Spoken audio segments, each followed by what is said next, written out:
অবস্থান করে এই তাগুতকে আল্লাহর এই জমিন থেকে বিতাড়িত করবে ইনশাআল্লাহ। এই তাগুতের জন্য তো এই জমিন না, তাগুতের জন্য এই জমিন না, শয়তানের জন্য এই জমিন না।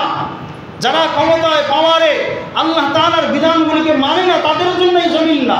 আল্লাহ তাআলা চ্যালেঞ্জ ছুড়ছেন সূরা রহমান।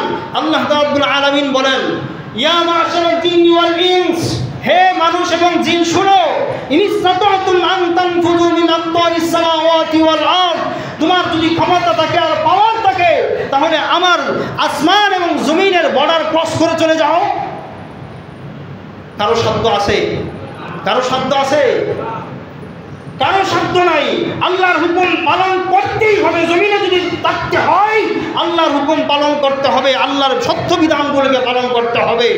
আর যদি আল্লাহর বিধান সত্য বিধানগুলিকে পালন না করো, আল্লাহ রাব্বুল আলামিন বলছেন তাহলে আমার আসমান এবং জমিনের বর্ডার ক্রস করো, চলে যাও। লা তানফুযুনা ইল্লা বিসুলতান, তোমরা কখনো পারবে না। তাহলে কিসের এত ক্ষমতা, কিসের এত পাওয়ার দেখাও? আমার বিধান পালন করো না।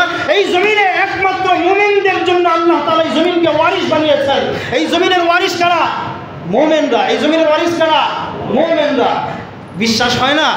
আল্লাহ রাব্বুল আলামিন সূরা নূরের মধ্যে বলেন, ওয়া কাতাবনা লাহু ফিজ জাবুরি মিন বা'দি যিকরি আন্নাল আরদা ইয়ারিসুহা ইবাদিয়াস সালিহুন। আল্লাহ রাব্বুল আলামিন বলেন, ওয়া কাতাবনা লাহু ফিজ জাবুর, জাবুর কিতাবের মধ্যে আমি আল্লাহ লিপিবদ্ধ করে দিলাম। কোন কিতাবে? জাবুর কিতাবের মধ্যে আমি আল্লাহ লিপিবদ্ধ করে দিলাম। ওয়া কাতাবনা লাহু ফিজ জাবুরি মিন বা'দি যিকরি আন্নাল আরদ ইয়ারিসুহা ইবাদিয়াস সালিহুন। এই জমিনের প্রতিনিধিত্ব করবে, এই জমিনের ওয়ারিশ হবে তারা যারা নেক কাজ করবে। তাহলে বদকারদের জন্য এই জমিন আল্লাহ তাআলা দেন নাই। এই জমিনের ওয়ারিশ একমাত্র তারাই পাবে যারা যারা আল্লাহ তাআলার হুকুম পালন করবে, যারা আল্লাহ তাআলার বিধান পালন করবে। ঠিক না? এই জমিনে বদকারদের জন্য এই জমিন না, এই জমিন হলো নেককারদের জন্য, এই জমিন হলো ইমানদারদের জন্য। আল্লাহ তাআলা ইমানদারদেরকে এই জমিনের ওয়ারিশ বানাইছেন, ইমানদারদেরকে এই জমিনের খলিফা বানাইছেন, আমাকে আপনাকে খলিফা বানাইছেন। এই ওয়ারিশ সূত্রে যে আমরা পাও না এই জমিন, এই জমিনকে টিকে রাখার জন্য আল্লাহ রাব্বুল আলামিনের এই হক বিধান। আল্লাহ রাব্বুল আলামিন বলছেন, যতদিন বেঁচে থাকবা ততদিন পর্যন্ত এই তাগুতের বিরুদ্ধে, সমস্ত জালিমের বিরুদ্ধে তোমরা যুদ্ধ আর সংগ্রাম চালিয়ে যাইবা।